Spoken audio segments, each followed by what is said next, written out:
Good morning, Fairfax County. This is Lisa Connors from the Office of Public Affairs. Hope you're enjoying this gorgeous weather. We also look like we're going to have gorgeous weather for Monday, which the kids might not be happy about, but it's back to school day in Fairfax County.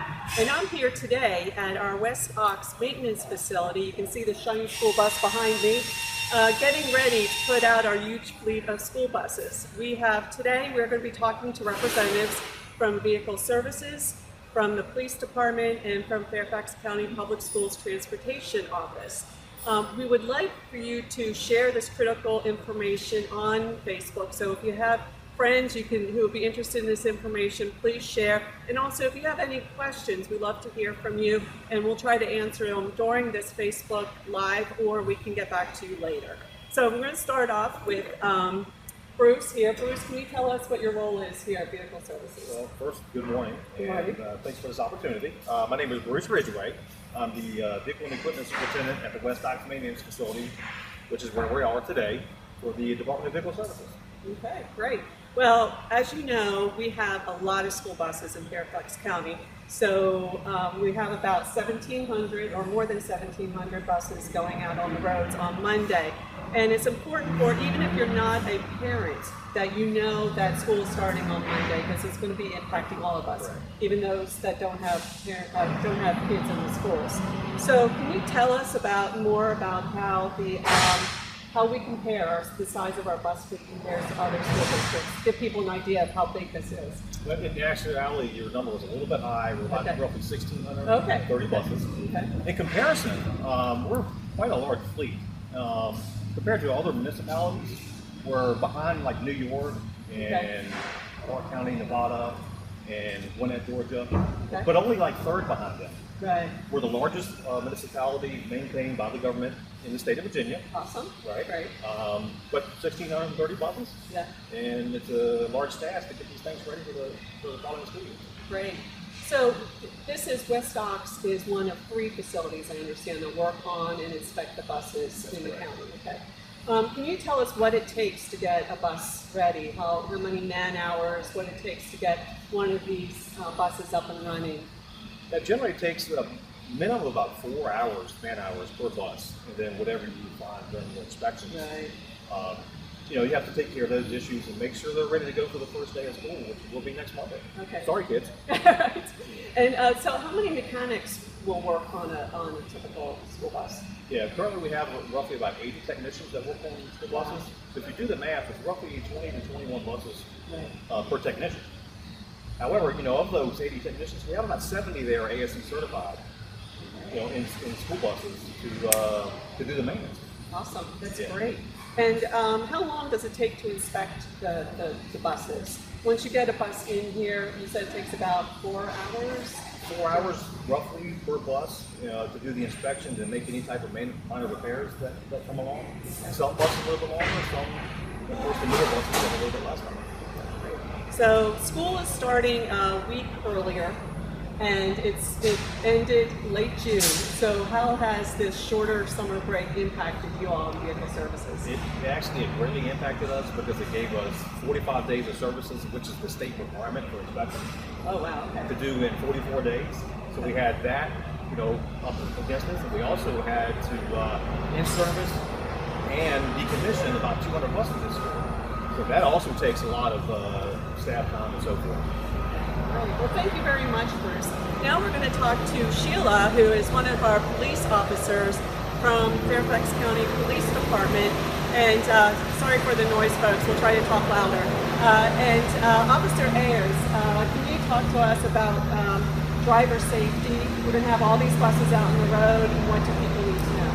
So on Monday, there's going to be a lot more traffic. I know that is almost impossible to fathom, but school buses are going to be out. All the teachers are going back to school, so we really need to be aware of how much more traffic there is. So we want to allow more time in the morning, especially on Monday, especially for the next few weeks even. As the buses, as the schools start to get in their routine. Right. You really want to get out there, make sure you're allowing more time, allowing that you're going to pay attention to those wake-o-matics that go off for those 25-mile-per-hour speed zones. You're going to want to slow down to allow that time in the morning.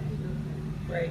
Yeah, and we also have a lot of new drivers who are going to be teenagers who are going to be driving to school too. So be wary and be careful around the schools for that reason also. But let's talk about something that I know is very important to the police department, and that's the issue of passing school buses. Can you tell us about that? So passing a school bus, it's changed in the past couple of years. The wording was incorrect, now it's correct. Okay. It's been changed, and passing a school bus, basically, if you're questioning passing it, just don't do it. It's not worth it.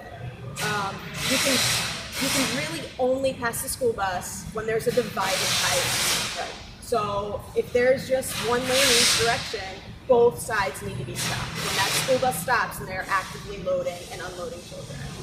And we have graphics of what you can and cannot do.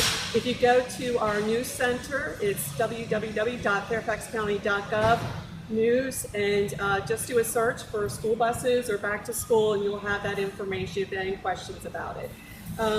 Let's also, I know, one of our heroes out on the first day of school throughout the school year are crossing guards. Can you tell us a little bit about the crossing guards?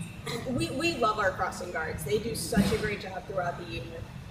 Keeping the kids safe is a #1 priority here in Fairfax County. And those crossing guards, they allow kids the right moments to cross, they direct traffic, they're watching the school buses. I mean, their head is on a swivel all day long to make sure that the traffic's moving, that the kids are moving, that everybody is getting where they need to be safely.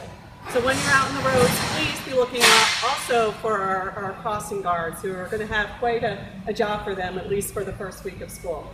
So thank you very much, Officer Eiders. And now we have Tom Italiano from Fairfax County Public Schools, who's from our Transportation Division. And I know one of your critical jobs right now is the need for school bus drivers. Can you talk about that? Yeah, we're constantly looking for school bus drivers. It's a national issue that Fairfax is, it's very critical for us. We're short, starting Monday, we have about 80 bus runs that are open, and we'll have to have supervisors go, and now the supervisors won't be able to perform their normal functions. So we're constantly looking for school bus drivers. We've been training people all summer. We're waiting for a class to be released this week, but they would have to go through their on-the-job training with actually driving bus with kids, and they'll do that next week.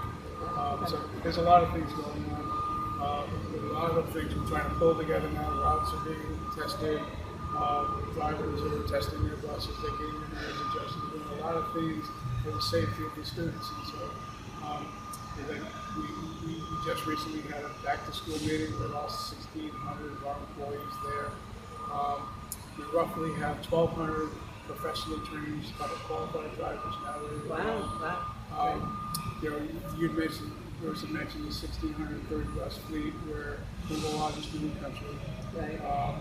And we have about 142,000 eligible riders that we have to account for. Not all of them ride, but that's that they're eligible to ride. Right. We do a lot of miles. And one interesting fact, for every school bus on the road, we tend to take 36 cars off the road. Awesome. Not only is it a traffic issue, but it's also an air quality issue. And so we ask our parents that if you're assigned a bus, ride the bus. It's the safest means of transportation in the country. Okay, teenage drivers, you hear that? Save the environment, take the school bus, don't drive your car to school. Yeah, right? absolutely. And we wanted to talk about, because we have multiple agencies here too, this is quite an effort by county agencies, not just the ones that are represented here today, but also with the schools. Can you talk about all the work that goes into that?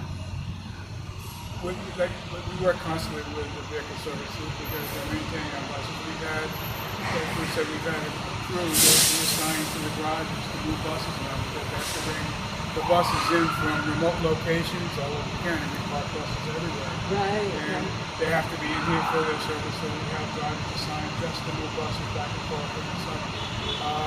As I mentioned, the drivers, when they pick their buses up to go do their dry runs, are required to go to one of our mirror testing sites where they adjust their mirrors, because the mechanics may have moved them, or the drivers use it for summer school areas that they're using. This summer is going to start, as Bruce mentioned too, with the short summer.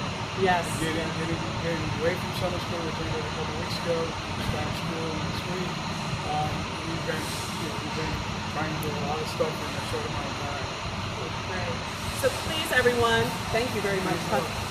Please, everyone, remember school starts on Monday. We have, if you go to the Fairfax County.gov news site and look for school buses, we also have there listed the start and end times for the schools, so you can check to see how you should plan your commute that day. And then for the rest of the week, it's going to take a little while for us to get everyone to get used to having all the buses and all the kids back out in the neighborhoods. And please, please be careful. We really appreciate your help and your patience as we all get back to school. Thank you very much for joining us today, and we'll see you later.